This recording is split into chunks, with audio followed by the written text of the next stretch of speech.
ಯಮುನೆ ಸರಸ್ವತಿಯ, ಕಪಿಲ ಕಾವೇರಿ, ಕೃಷ್ಣಾ ನದಿಯ ವಿಶೇಷವಾಗಿರ್ತಕ್ಕಂಥ ತೀರ್ಥವನ್ನ ಈಗ ಗರ್ಭಗುಡಿಯಲ್ಲಿ ಸಾಲಿಗ್ರಾಮದ ಅಭಿಷೇಕ ಮಾಡಿ ಅಭಿಷೇಕದ ತೀರ್ಥವನ್ನ ಎಲ್ಲರೂ ಸಹಿತ ಇವತ್ತು ತೀರ್ಥ ಸ್ಥಾನವನ್ನು ಆಚರಣೆ ಮಾಡಲಿಕ್ಕೆ ನಾವು ಬಂದಿದ್ದೇವೆ. ನಮ್ಮೆಲ್ಲರ ಸಮ್ಮುಖದಲ್ಲಿ ಅಲ್ಲಿ ಶಿವನಿಗೆ ಅಭಿಷೇಕ ಆಗುತ್ತೆ. ಎಲ್ಲರೂ ಸಹಿತ ಸರತಿ ಸಾಲಲ್ಲಿ ನೂಕು ಮಾಡ್ಕೊಂಡಿದ್ದೀರಾ. ತಾವೆಲ್ಲರೂ ಸಹಿತ ಆದಷ್ಟು ಸಮಾಧಾನವಾಗಿದ್ದು ಆ ಅದ್ಭುತವಾದಂತಹ ಗಳಿಗೆಯನ್ನ ನಿಮ್ಮದಾಗಿಸ್ಕೊಳ್ಳಿ. ಒಳ್ಳೆಯದಾಗಲಿ.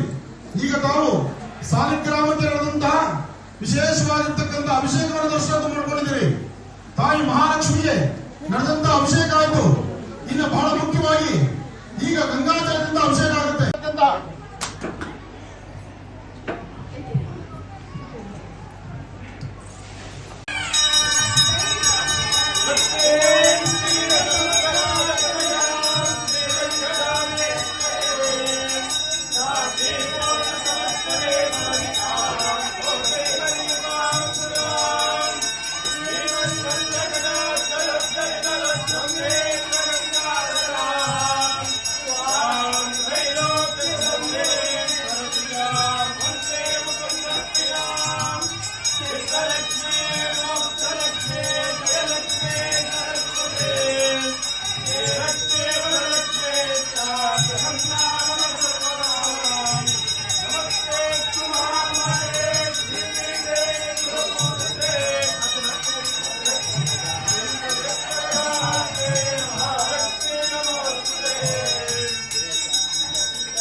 ಹಾಗೆ ಸಾಂಬಸದಾಶಿವನಲ್ಲಿ ಪ್ರಾರ್ಥನೆ ಮಾಡಿದಾಗ ಶಿವನಿಗೆ ಅತಿಯಾದಂತ ಕೋಪ ಬಂದರೂ ಜಟೆಯನ್ನು ಬಿಚ್ತಾನೆ. ತುಂಬಾ ಸಂತೋಷ ಆದರೂ ಸಹಿತ ತನ್ನ ಜಟೆಯನ್ನು ಬಿಚ್ಚಿ ನಾಟ್ಯವನ್ನು ಆಡ್ತಾನೆ. ಅಂತಹ ಸಾಂಬಸದಾಶಿವ ನಾಟ್ಯವನ್ನು ಆಡ್ತಾ ಬರುವಂತ ಆ ರಭಸದ ಗಂಗೆಯನ್ನ ತನ್ನ ಜಟೆಯಲ್ಲಿ ಗಂಟು ಹಾಕ್ತಾನೆ. ಯಾವಾಗ ಜಟೆಯಲ್ಲಿ ತಾನು ಗಂಟನ್ನು ಧರಿಸ್ತಾನೋ, ಗಂಟನ್ನು ಧರಿಸಿ ಶಿವ ತನ್ನ ತಲೆಯ ಮೇಲೆ ಗಂಗೆಯನ್ನು ನಿಲ್ಲಿಸ್ಕೊಳ್ತಾನೋ, ಆಗ ಸಂಪೂರ್ಣವಾಗಿ ತಾಮ್ಸರಾಗ್ತಾಳೆ ಗಂಗೆ. ಅಲ್ಲಿಂದ ಆ ಗಂಗೆಗೆ ಅಷ್ಟು ಪವಿತ್ರ ಸಿಕ್ಬಿಡುತ್ತೆ. ಪವಿತ್ರ ಸ್ಥಾನ ಹೇಗೆ ಬಂತು ಅನ್ನೋದನ್ನ ತಾವೆಲ್ಲರೂ ತಿಳ್ಕೊಂಡಿದ್ದೀವಿ. ಇಂತಹ ಪರಮ ಪವಿತ್ರವಾಗಿರ್ತಕ್ಕಂತಹ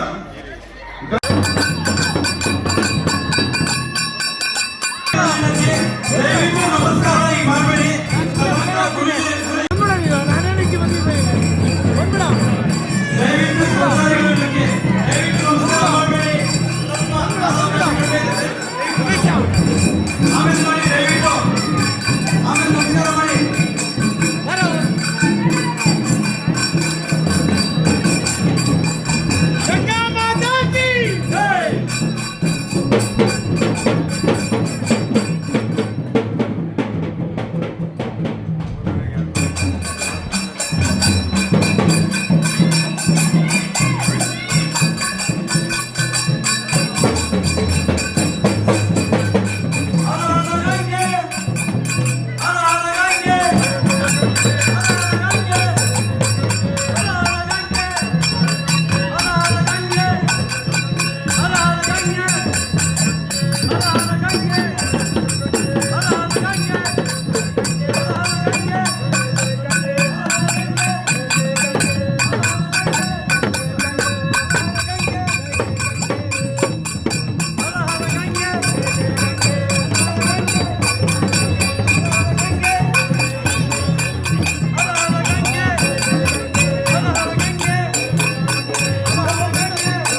ए ताता